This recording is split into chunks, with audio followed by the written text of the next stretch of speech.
We're at the Wagner Homestead. I think this house is probably moved from its original location, but we'll learn more about that in a second. We're going inside. Cool, cool. Ooh, whoa, very vintage, nice. Yeah, this is the oldest house in Miami. The oldest house in Miami? Yeah. Wow, wow, wow. Let's see. But it was it, so where was it originally? It was on Wagner Creek, which is a tributary of the Miami River. And it was moved here to save it and essentially restored and rebuilt. It wasn't in horrible condition. Made out of Dade County pine. So you can see where the original beams were, right? And then what's been restored. Don't we have a leak? Yeah. Is there a leak? Yeah, see, right? Oh, yeah. Oh, yeah. Well, and there's several like Little mini holes. little like window that need to be repaired, like because of the glass is falling on the upstairs one. But we, Dade Heritage Trust paid for the move and the restoration of this building back in 1978. And the city agreed to place it here in Lummis Park. And so it sat here and really wasn't used for anything. And then when Lucia developed the educational program, we went to the city and said we'd like to bring kids in here. So we created these interpretive pals and we brought in furnishings that were, of the day.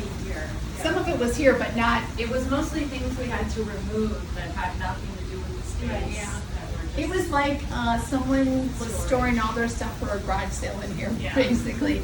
So we cleaned it out, kept what fit, and then Lucia and her team did the rest. So, isn't it sweet? I like the smell. The smell is this vintage vibe. I like Right? that. And I love how you open the windows. That program, they're always curious, where's the kitchen? Where's the bathroom? And then we have to explain that cooking was done outside or. Yeah, and we don't know if this was like their dining room area. Right. This was most likely would become a bedroom during the summer, right? Because it'd be so hot upstairs. That Yeah, and then, the bathroom was Outside. outside.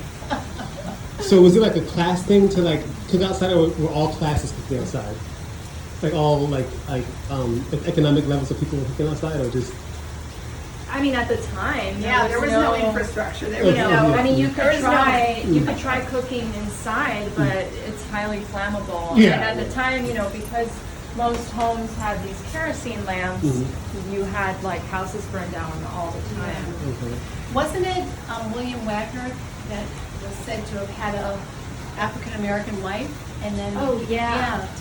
Tell Marcus that story. I mean, that's what I understand. Again, like women were not really part of the census back then, so they weren't like listed. But our understanding is that he moved with his wife, who was of African descent, from either North or South Carolina. I can't remember now. But they came to Florida where the rules were less.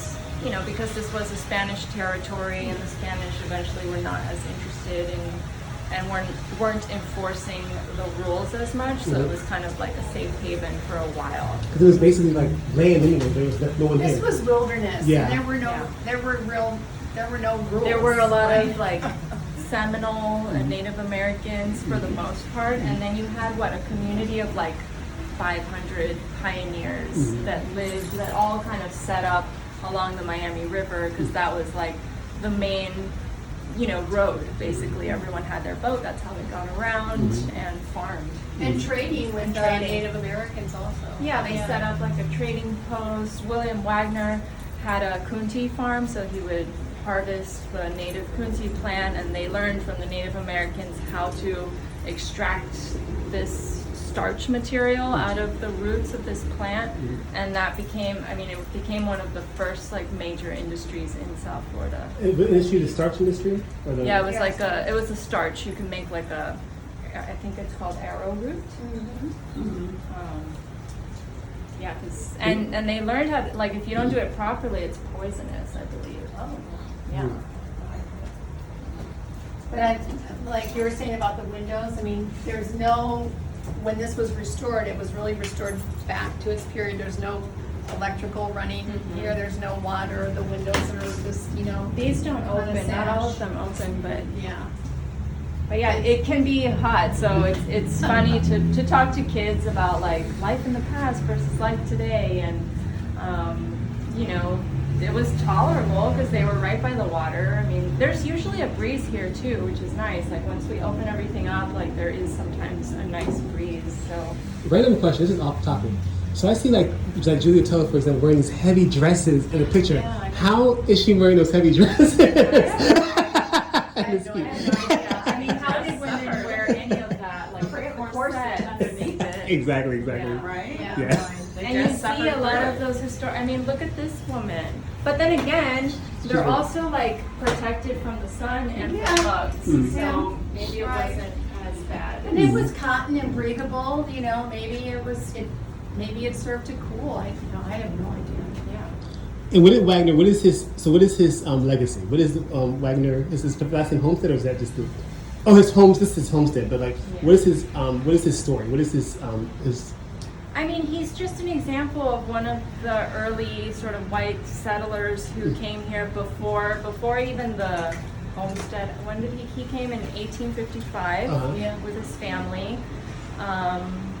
As far as his legacy, I mean, he's said to have had a good relationship with the Native Americans.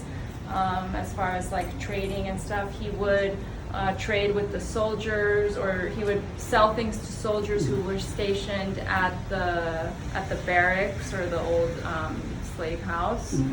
And But he wasn't a major Yeah, he landowner like the wasn't. Brickles or anything substantial like that. He was just a hardy individual that came here to seek a new life and freedom with his wife. And it seemed like he was a progressive person. He wanted to get in the wilderness, sort of progressive with his wife, who was of African descent. Right. He was friendly with the Indians, which that's a big thing, Yeah. Well, I mean, we don't know. That's the tricky part when you learn about like the relationship between white settlers and Native Americans, because they didn't write things down as much. They tell their history through like oral storytelling. So that's something we tell the kids about, that there's like that perspective in history that's missing. So just to keep that in mind. But yes, according to like the diaries of the Wagner family, the relationship was, they would trade things, I'm sure. It was mutual. yeah. And then Wagner Creek was named after him. Wagner Creek was Yeah, named after him. which is a tributary of the Miami River. So pretty much it's like, because you have a record of this man who was a pioneer, his things are here, his stuff is here, his letters are here, his house is here, why not preserve it? That's pretty much the situation. Yeah, and for a while I know that History Miami was doing programs here, like bringing students, but they told me it wasn't as popular, which is crazy because it is one of our most popular locations for The first house in Miami. It is, yeah. The first house in Miami. Right, Yeah. and what Lucia does with the educational program, it's all based on curriculum standards. So the visits here really just aren't a field trip. We call them a field experience because it ties into what the students are learning anyways. And Okay. so, Yeah, especially like in the 4th grade, they're learning about this and about Florida history, so being able to bring those textbooks to life is really cool. And this textbook would be basically him seeing a new frontier and seeing an opportunity to just kind of be free before the politics came in. Yeah, I guess. I mean, and also just to see how people survived and lived back then. The Wagners didn't have it easy, right? They came from a different climate where they were used to farming at a different time of the year, and then, they experienced summer here and realized, we can't actually plant everything that we were growing up north because it rains, and it floods. So this is actually not our growing season. And things like that. So it's a valuable lesson to learn. How did he survive? Like, so talk about the survival skills. Like, I see some some period. Some of these are period, some of these are his, or they're all just period. So I mean, at the time, it's No, not they- like none of this stuff is original, Okay. but it's like things that they would have used. So like a lot of cast iron and things like that. But they were, occasionally large ships would come to sell goods and things to people, and people would bring as much as they could bring during their travels. Setting up along the river is smart because you have fish, right? So, and it was like fresh water, so it was a lot cleaner than it is today. So it was a source of, I don't know if it was a source of drinking water, but it was, you could bathe in it, you could swim in it, fish from it, and actually eat the fish, right? So that was one way to survive, and then, hunting too, right? For whatever land animals, game people would hunt at the time.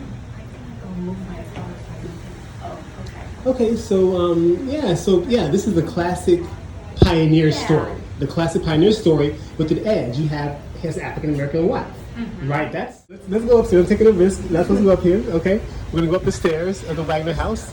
Okay. Oh wow, this is upstairs. Will this happen in his bedroom or? I think so, but then again, when you mentioned that here they would probably sleep downstairs because So during the summer months, during the summer months they would sleep downstairs. You said, right? I would think so. Okay, Yeah. nice. Oh, we don't have any pictures of the original setup, but most likely. This is how it was. Okay, really cool. You have the horse. These are original, right? None of it is, Oh, wow.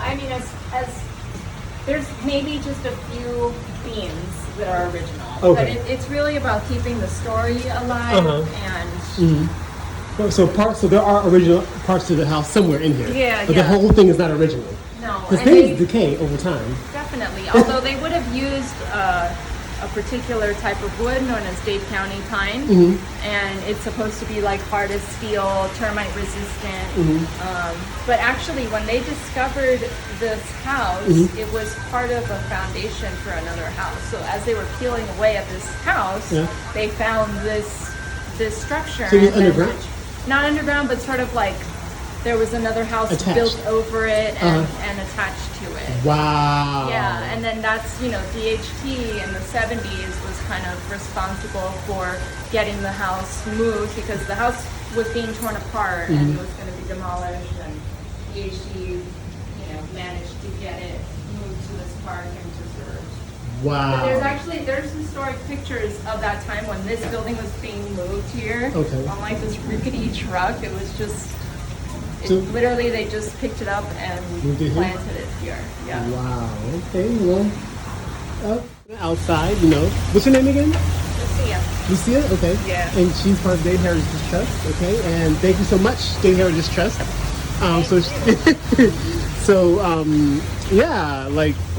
She's closing these windows. All right. So Mr. Wagner's story is one of pioneer, right? He was a pioneer of Miami. The classic story came down from the north to have more of a progressive life because he had a African American wife. So he came from up north to have a better life down here, presumably, because as an historian, you can't really be exact. Some things are left to the assumption based on the things that you have or the food that you have. But it is said that he had an African American wife.